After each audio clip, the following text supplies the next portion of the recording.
So, quite simply, a money mindset is the story that you tell yourself or have been telling yourself about money.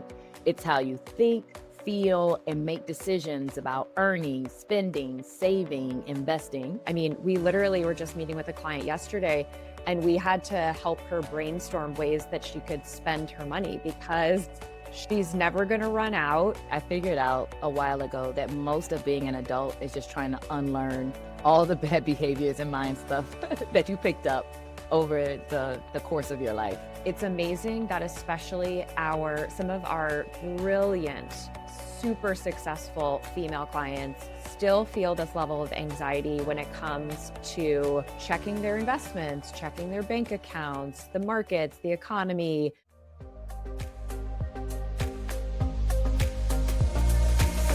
Hello, welcome back. Hello, so good to see you. Great to see you too, my twin.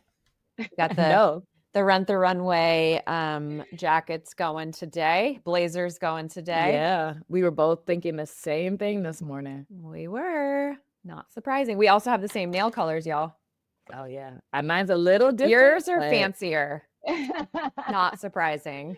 But I promise you, we don't plan these things. We don't. We really end up on the don't. same wavelength most of the time. Same wavelength. Not surprising. Welcome back, everyone, to Living Richly with Curo. My name is Ann McCabe. I am the CEO and a partner here at Curo Private Wealth. And I'm joined, as always, by my lovely twin partner, Atricia. Hello, I am Atricia Roberts, COO and a partner here at Curo. Thanks for coming back to our OG pod listeners. And if you're checking us out for the first time, thanks for looking us up. Yes, we love all of you. We appreciate all of you. And if you are new to the podcast, our mission here on Living Richly with Curo, but also in our business, in our firm that we run each and every day with actual real clients, is to educate, inspire, and empower you on your financial journeys. And today we're going to talk about a really important concept. And this is less about the technical aspects of how to manage your money or how to invest, and more about your money story and your money mindset. And so much of what we decide as adults is rooted in some of these early money stories, money mindsets that we may not even realize we have. They may be so subconscious. They're just like running in the background, but they're wreaking havoc. And you're like, why am I sabotaging, or why am I making these decisions? And lo and behold, the reason is because of that money story or that money mindset. Yeah, absolutely. I figured out a while ago that most of being an adult is just trying to unlearn all the bad behaviors and mind stuff that you picked up over the course of your life. Right, exactly. Yeah. And our relationship with money is one of those things that has been forming since we were kids, whether or not we realized it. So today is going to be a really important topic, and make sure to listen to the end because we're going to give you some actionable takeaways and some homework for the week so that you can work on this to improve your money story. Yeah, I love these kinds of conversations when they're not so technical and more behavioral.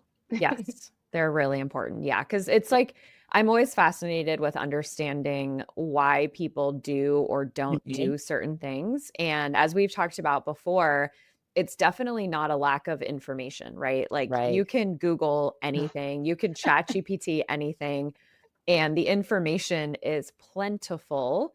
So it's really more like what is going on between your two ears. And that really determines a lot of the decisions that people make. So I'm super excited for this topic. Yeah.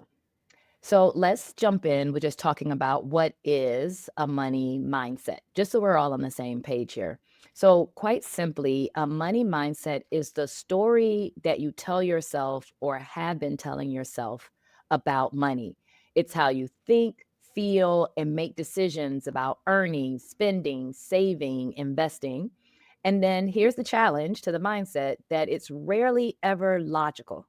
It's an emotional sort of behavior, and it's inherited in many cases. And for a lot of women, it's been shaped by certain messages like don't talk about money, or be careful or not confident, or investing is confusing and only for experts, or even don't want too much money, right? Don't want too many things. So these messages are what create invisible scripts in our mind, and they run our lives whether we realize it or not. Yeah, exactly. So let's talk a little bit about how early messages really shape us. So I want you to think back to your childhood, and I want you to think specifically about money. What did you hear about money? Maybe if there were conversations or maybe fights about money, what did you observe about money growing up? Did you get the sense that money was plentiful in your family? Did you get the sense that it was scarce? Were you ever concerned as a child that maybe there wasn't enough money to go around or there wasn't enough money to buy the things that you needed to buy? So, for me, I will share, and I've shared this before on the podcast when we've talked about our own money journeys, but money was not really something that was discussed in my family.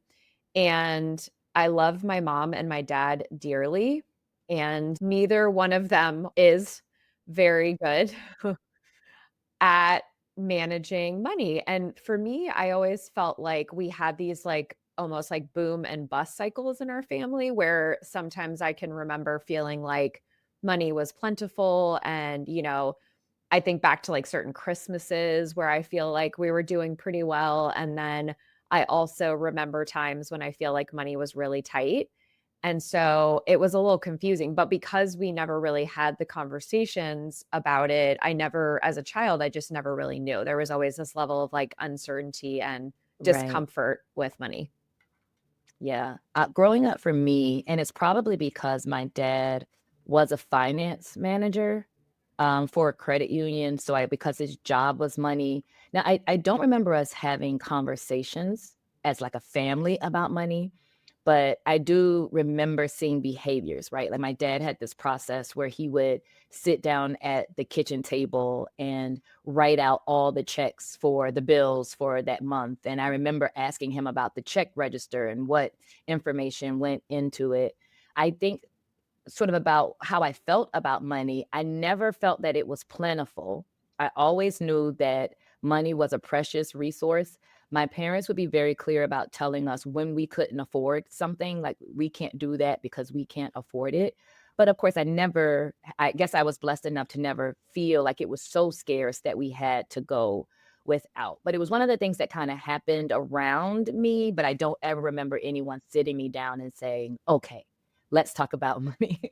Yeah, yeah. But even, like, the fact that you were able to observe your dad with the checkbook because that's Yeah, we don't have checkbooks and check registers anymore, but we still have to sort of quasi balance our checkbooks, right? We right. have to make sure that there's enough money in the checking account Yeah, to pay our bills, and so I think even the fact that you were able to observe that kind of responsible behavior because plenty of people didn't or don't balance those checkbooks, and right. then they overdraw their accounts and whatnot. So I think just the fact that you were even able to observe that was a healthy sort of Yeah, deposit, I agree. yeah, in your money mindset bank. Yeah, But it's amazing how these early experiences really shape how we make decisions later in life. It can shape how we do or don't negotiate things like our salaries, how comfortable or uncomfortable we feel about debt and leverage in general, and just overall how we manage our finances. And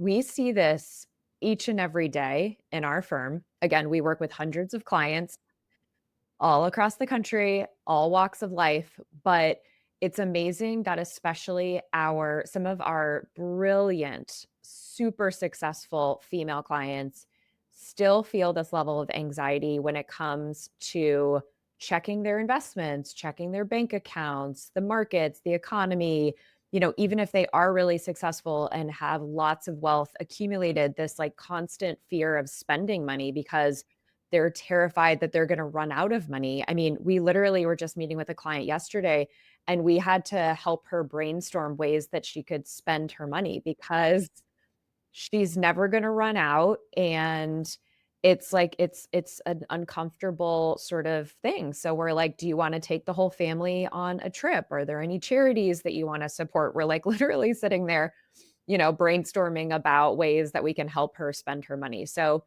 it's incredible, or there's even, like, sometimes levels of guilt, right? Like, "Oh, I shouldn't want that nice car, or I shouldn't want that whatever bag, or, wanna go shopping or wanna go on this really nice trip." So this really shows up in real ways, and we have to be, first of all, aware of these feelings, and then 2, we have to, like, rewrite them so that we have new money stories moving forward. Yeah.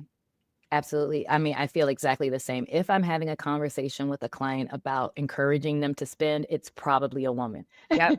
Yep. Exactly. It's amazing. Yeah, for Yeah. sure. And so successful and so brilliant, and even then you're like, "It's okay." Yeah, yeah, like, we've stress test your financial Right. plan each way we possibly could, and there's no scenario Yeah. in You're which you gonna are be not fine. right. You're gonna be fine, so please, let's figure out how you spend some of this money, and, on things that bring you joy and experiences Right. that bring you joy. Right. Yeah. I think too, a lot of that is just because there are some common money mindsets with women.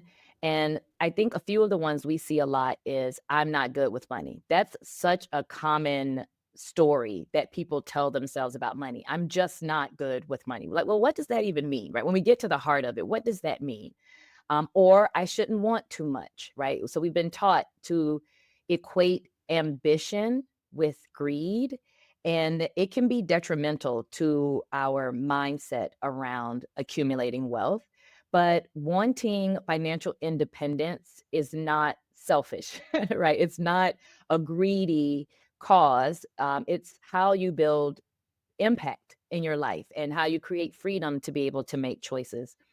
One of the other ones, and I'm guilty of this a little bit too, maybe not so much about money, but in other things, is that it's too overwhelming. I'll deal with it later, right? If something is overwhelming for me, I procrastinate, right? I put it off. And that avoidance comes from the fear, either the fear of making the mistake of doing it wrong, but clarity around it, owning it is power in your life and in your mindset. So I see that commonly with our clients. I see a few of those in myself. Yeah, yeah. No, and I think it's important to remember that that sort of paralysis that we get sometimes if something feels too overwhelming and we're procrastinating, that is a decision in and of itself, right? So oftentimes we'll say like, "Oh, well, I don't want to make a decision now or I'll push this off," but you're making a decision not to deal with it now. So I think, maybe a healthier way to say that is like, I'm not willing to make a decision now, but I will relook at this in a month or 6 months or something. Like, give yourself some sort of plan or accountability so it just doesn't feel like it's this thing that's, looming Yeah. over your head forever, because it is a Yeah. decision, right? Like the act of indecision is a decision in and of Yeah. itself. And many times my tool has just been run into it head on. Right? If Mhm. I start to get that feeling that I'm procrastinating because of it's overwhelming or I'm anxious about the outcome, it's like, let's just deal with it now.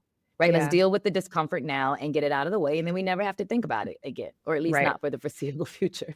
Yeah, exactly. I know something that I've done too in the past, and I think I've talked about this when it comes to working out, is just being like, okay, I'm going to work on this thing for 10 minutes, right? Like I'll set a timer on my phone, and I've told people this about going to the gym, like just commit to going to the gym for 10 Hmm. minutes. And if after 10 minutes you're like, this sucks, I don't want to do it anymore, then give yourself permission to leave. Guess how many people have ever left after 10 minutes? Zero. Right. So just like saying, "Okay, I'm gonna bite this, huge apple off in little baby bites," makes it less overwhelming, and at Right. least you're taking action, and that momentum really helps continue the ball rolling forward. But you can, like, split it up into little baby steps versus the Yeah. the big kahuna, because that helps too. All right. So here are some simple mindset shifts that you can start making today. So here's where we give you some actionable ideas, and then we're going to give you a little bit of homework and a little challenge for the week. So instead of, like Atricia said, instead of saying, I can't, we want you to start saying, I can learn. So this is a very powerful shift because we don't expect and we don't need everybody to know everything. Nobody knows everything, right? you don't have to have it all figured out to take action, but you do have to be open-minded that you can learn. So maybe you don't feel very confident about managing your finances, but you are open-minded that you can learn and you can improve, even if it's a little bit every day or every week. You just have to be willing to learn.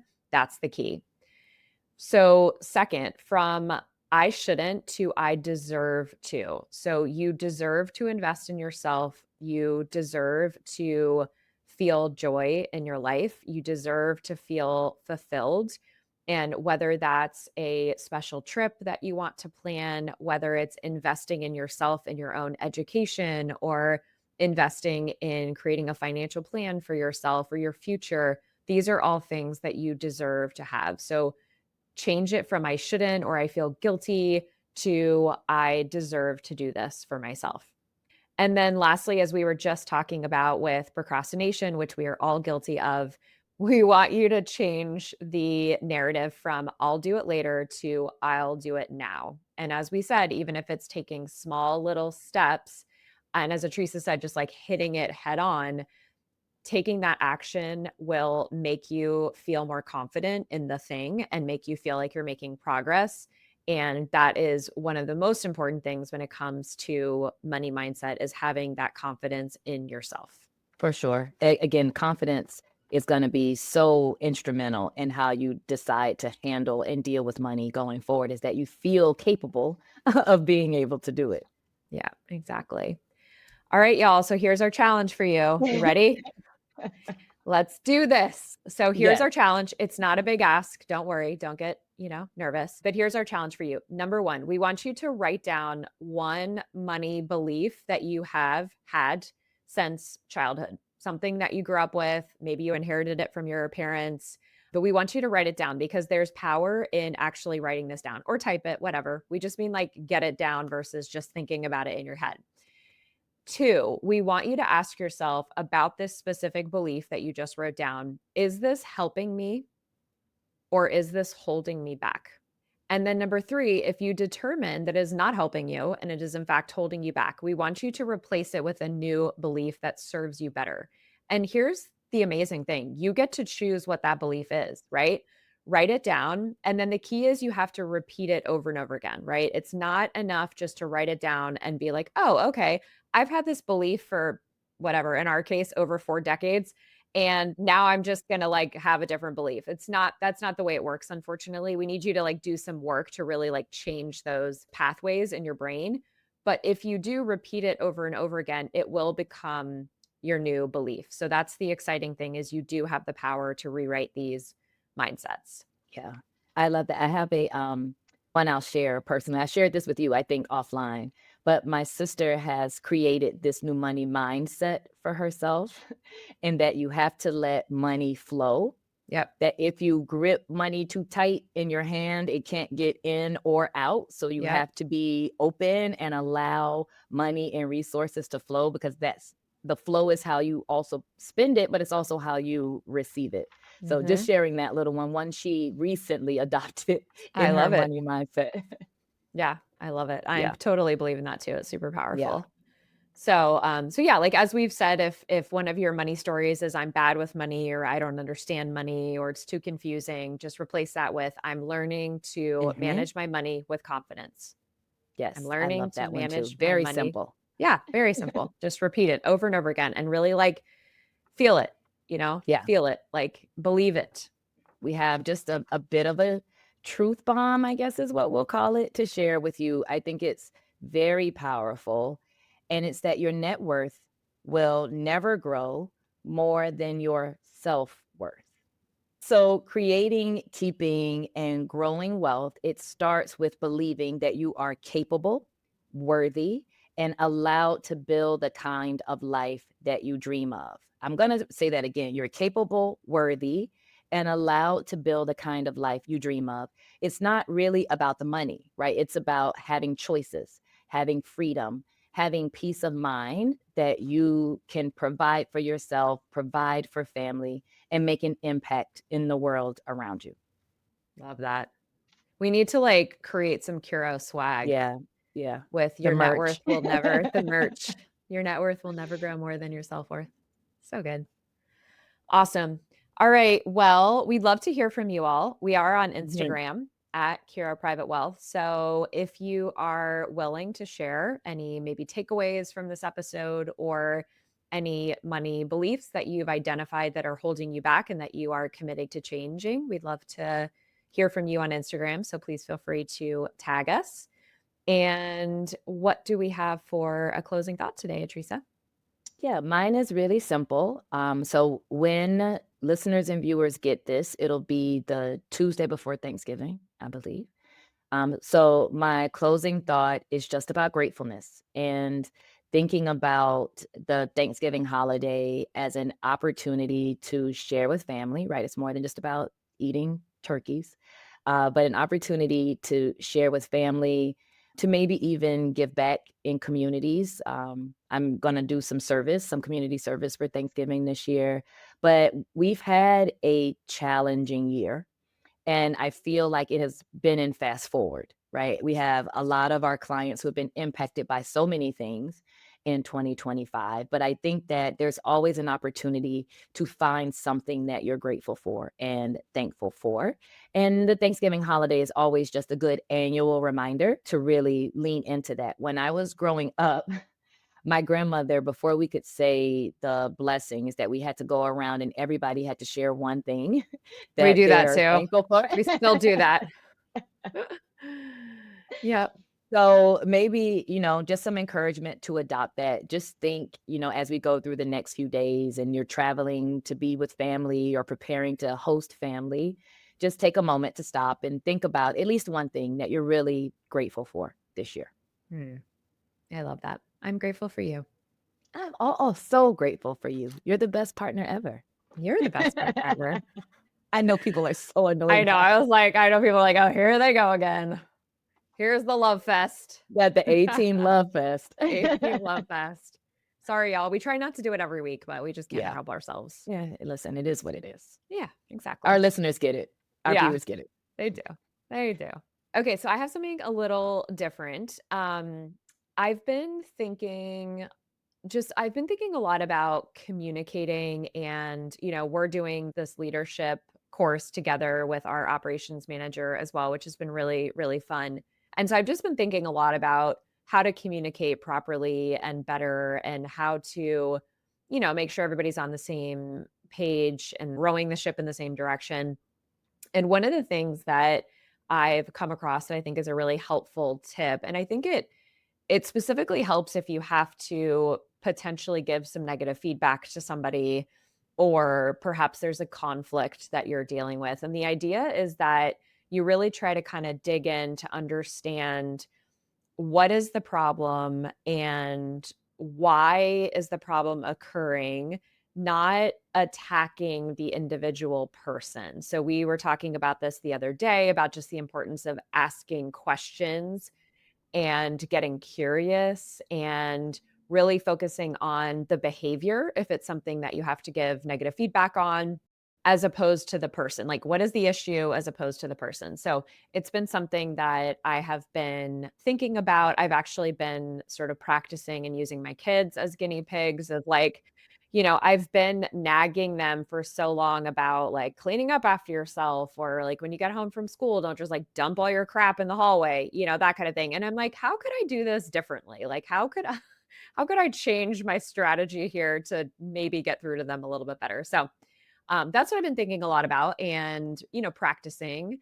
That's another thing that we were talking about the other day is like, you don't want to show up with these random techniques that you heard about or you learned. You want them to be actual behaviors that really show up in an authentic way to yourself. So I really took that to heart and have been trying to practice some of these things again, mostly on my kids. So Well, you probably just tried it, but I'd be curious to I see if feel you like get a it different is. response. Yeah, I feel like it is. They're not, 100% there yet, but Mhm. I do feel like there's a shift and I feel like they've been more receptive. Like anybody's more receptive to that sort of communication versus just like, Right. why do you have to do this? Or like nagging. Like nobody likes to be nagged. So we'll see. Yeah, TBD. I'll let you know. But I'm feeling like it's going in the right direction, which is great. good. Yeah, it means it's working. Yeah, we've been committing to, investing in improving our leadership skills and getting better as leaders and learning those kind of habit cues. I think it's going to be really helpful, at least hopefully be really helpful. So I'm curious to see how the boys respond. Yeah, I'll let you know. Keep you posted. Yeah. Yeah. All right, everybody. Thank you so much for tuning in and joining us. We really appreciate your time, your enthusiasm, all your feedback. Keep it coming. And we will see you again next Tuesday. And until then, Live richly. thanks again for tuning in. If you enjoyed today's episode, please be sure to subscribe and share it with someone who might benefit from it. Friendly reminder that this is for informational purposes only. For additional information, please visit us at www.curoprivatewealth.com. Until next time, live richly.